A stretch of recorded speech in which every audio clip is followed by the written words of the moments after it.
827-2343-46. On est avec Emmanuel Latraverse et tu as vu, Emmanuel, la publication du commissaire aux langues officielles. Ils ont publié comme un petit dessin sur Facebook et on encourage les gens à parler, si vous êtes francophone, à parler anglophone, si vous êtes anglophone, à parler francophone. Oui, que les amoureux parlent dans la langue officielle qui n'est pas celle de leur conjoint. Exactement. Alors, et là, il y a deux chiens qui sont en train de se frotter comme des faufounes. Il y a un cœur et c'est écrit « Ma queue et mon cœur s'emballent quand tu t'exerces à parler ta deuxième langue officielle. » Ma queue et mon cœur, premièrement, ma queue et mon cœur, c'est un peu s'emballe. Mais Ça me fait penser, le titre du livre de Marion Maréchal, « Quand tu te sens Le Pen ». Oui, mais c'est ça. Mais ma queue et mon cœur s'emballent. On pourrait trouver... Moi, initialement, je me suis dit, ils font de l'humour. Mais là, après ça, quand j'ai regardé le dessin où c'est deux chiens de dos, puis c'est leur petite queue, là, tu sais, qui sont comme ça, puis que tu vas lire la version anglophone du truc, c'est « with tails wagging ». Là, ça marche, comprends-tu? C'est quoi tails wagging? Avec les queues qui se font aller, là, tu sais. Alors là, ça marche, la joke, tu comprends-tu? Donc, c'est clair que c'est une blague qui a été conçue en anglais. Tu sais, c'est un dessin, mais là. En même temps, c'est nous, tu sais, qu'on associe queue à... Ben oui, mais l'organe génital, c'est une queue. Les chiens ont une queue, effectivement. Oui, leur mais queue s'emballe. est-ce que ta queue s'emballe? Je veux dire, non, mais la queue du chien, oui. Oui, mais on parle pas... C'est pas une... Regarde, là. Je lève mon chapeau à tes efforts de bonne foi et de non-déchirage de chemise de francophone. Oui. Mais ça, c'est tellement niaiseux. Puis c'est la preuve, premièrement, l'humour ne se traduit rarement. Oui. OK? De deux, c'est la preuve que c'est un anglophone qui l'a fait, puis que la personne qui a trouvé que c'était drôle était pas francophone. Il y a des choses qui se traduisent mal. Tu sais, il y avait un film sur une baleine, là, un cachalot qui était comme dans un Sea World, puis un petit garçon qui voulait la libérer, baleine. Ça s'appelait Free Willy. Oui. Libère Willy, puis Willy, c'est le nom de la baleine. Oui. Quand c'est sorti en Angleterre, Free Willy, ça veut dire monte ton Willy. Oui, c'est puis ça. Un Willy, c'est un organe génital, c'est un pénis. C'est Free Willy. Alors, les gens là-bas hurlaient de rire, là, tu sais. Faut faire. Mais en tout cas, c'est pas la fin du monde, mais c'est quand même révélateur de comment le français est une langue seconde et pas une langue officielle au Canada. Quand même, au commissariat aux langues officielles, on n'est pas capable de faire de l'humour en français adéquatement. C'est assez spécial. Il aurait pu faire un autre dessin, tu sais. Ça aurait... Dans les années 70, il y avait un film de football américain avec Burt Reynolds qui était comme, tu sais, le sexe symbole masculin à l'époque. Et le titre en anglais, c'était The Longest Yard. Heureusement, ils ne l'ont pas traduit par La plus longue verge avec Burt Reynolds. C'est ça. Heureusement. Mais c'est du même acabit. Et c'est désolant quand ça vient du commissaire aux langues officielles du Canada, qui, faut-il le rappeler, est un francophone. Oui, bon, écoute, les maires ne sont pas contents et se soulèvent contre les politiques migratoires du ministre Roberge. Moi, je trouve que cette sortie-là, elle est très intéressante pour plusieurs raisons. C'est qu'on voit toujours le débat autour des travailleurs étrangers temporaires, autour du fait de la submersion démographique à Montréal, à Laval, etc. Nos ressources, on n'en peut plus, il y en a trop. Puis, c'est les méchantes entreprises qui ont besoin de cheap labor, fait qu'ils font venir des étrangers. C'est l'angle sous lequel c'est présenté de manière perpétuelle. Puis, quand tu entends le témoignage des maires dans des petites villes, Sainte-Catherine-de-Hatley, les Îles-de-la-Madeleine, la Pocatière, tu sais, ils sont pas alarmistes, là. Non, mais c'est parce que ils collent pas au plafond, là. Ils nous confrontent au fait que la façon dont on mène le débat à l'échelle nationale est complètement déconnectée de la réalité de plusieurs de ces petites villes et de ces régions-là. Premièrement, dans plusieurs de ces endroits-là, les gens sont intégrés. OK? La submersion linguistique, c'est pas un enjeu parce que sérieusement, si tu débarques à la Pocatière, tu vas l'apprendre le français puis vite en titi, tu sais.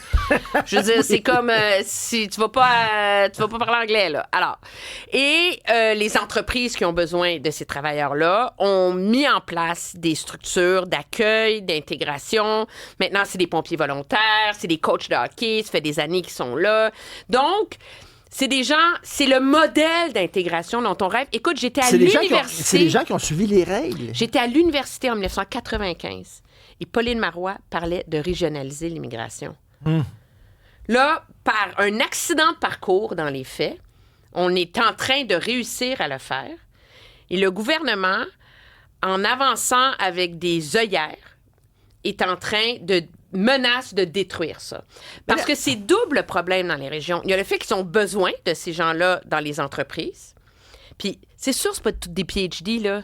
Tu sais, si t'es mécanicien spécialisé dans une usine, là, t'es un travailleur spécialisé pas mal plus que toi puis moi, en passant, là. Puis de deux, il y a le vieillissement de la population, puis il y a la dévitalisation des régions. Donc, les gens qui quittent les régions, donc ces gens-là répondent à un problème réel. Et donc, le gouvernement, en s'entêtant, est en train d'amplifier un problème, puis le réflexe qu'Ottawa a juste à, ça tient pas la route, OK? Puis si tu me donnes 2 minutes, je vais te l'expliquer pourquoi, là, mais on va régler ça une fois pour toutes, là. OK?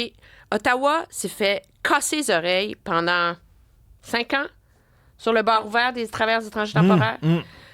Ottawa fait des règles pour d'un océan à l'autre. Ils ont dit, OK, c'est fini, les permis, c'est 1 an. OK?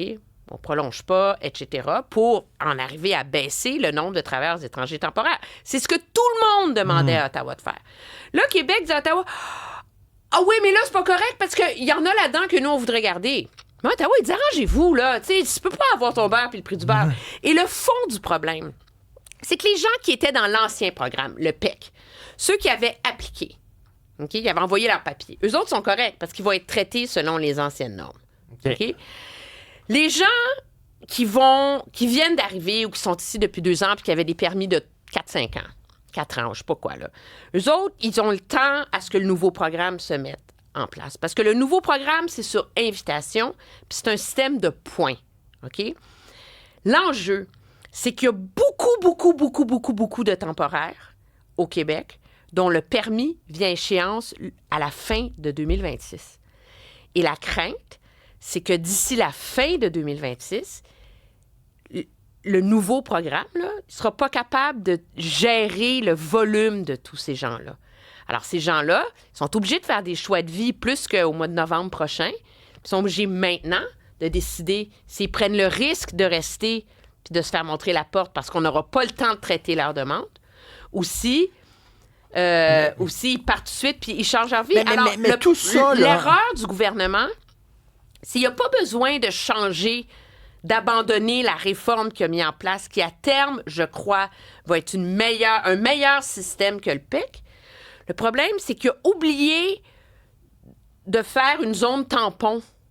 Mais pourquoi ils ont oublié ça? Il me semble que tu sais, quand tu déposes une réforme, tu essaies de tout couvrir, que tout soit correct. On dirait que souvent, ça leur arrive que, tu sais, soit ils font des trucs sans études, ou ils n'ont pas parlé du monde sur le terrain, ou alors c'était pas fini encore, là. Mais moi, ce que je trouve impardonnable, c'est que ça fait depuis l'été dernier que Québec demande à Ottawa de prolonger les permis fédéraux. Okay? Puis Ottawa leur a dit non. Il dit, regardez, arrangez-vous, là. Vous nous avez cœuré assez longtemps, là. On revient pas en arrière. Une fois que tu sais que Ottawa va pas prolonger les permis, ben tu le sais qu'il le fera pas. Oui. Mais alors, trouve un plan B. Puis c'est ça le problème, c'est qu'ils n'ont pas trouvé un plan B pour les gens dont les permis viennent échéance à la fin de 2026. Est-ce qu'ils sont ouverts, là? Ils veulent travailler là-dessus? Ils écoutent tout ce que les maires disent? Plus la pression est forte. Déjà, hier, M. Roberge a clarifié en disant que les 6300 travailleurs de la santé de pas s'en faire qui vont être traités dans le courant de l'année. Mais l'enjeu, c'est que à un moment donné, tu vas faire quoi? Tu vas dire, faites-vous-en pas pour les travailleurs de la santé. Faites-vous-en pas pour Les éducatrices en garderie. Il y a 7 éducatrices en garderie aux Îles-de-la-Madeleine qui vont partir et ils vont fermer la garderie là-bas. Tu comprends-tu? Puis ces femmes-là, ils parlent français, sont contentes, sont bien, ils veulent rester aux Îles-de-la-Madeleine, là. Alors, c'est là que je pense qu'il y a une avenue pour le gouvernement de trouver un entre-deux, de ne pas se désavouer son propre programme, mais de dire, pour les gens dont les permis viennent à échéance en 2026, on va créer une espèce de zone tampon. Là, ils ont assez de fonctionnaires pour trouver une façon d'accélérer leur permis. Mais c'est ça le problème, là. C'est les gens qui doivent décider maintenant de où ils vont être le 1er janvier 2027, tu comprends-tu? En tout cas, ça va bouger, là, j'imagine, parce que là, quand même, le soulèvement des maires, là, c'est assez percutant. Merci beaucoup. Ça fait plaisir. On te regarde, bien sûr, ce soir. Oui, et fais attention à ton cœur qui s'emballe. Et je dirais pas le reste de mon corps. Merci. J'aurais pensé en voyant mon chien en arrivant à la maison.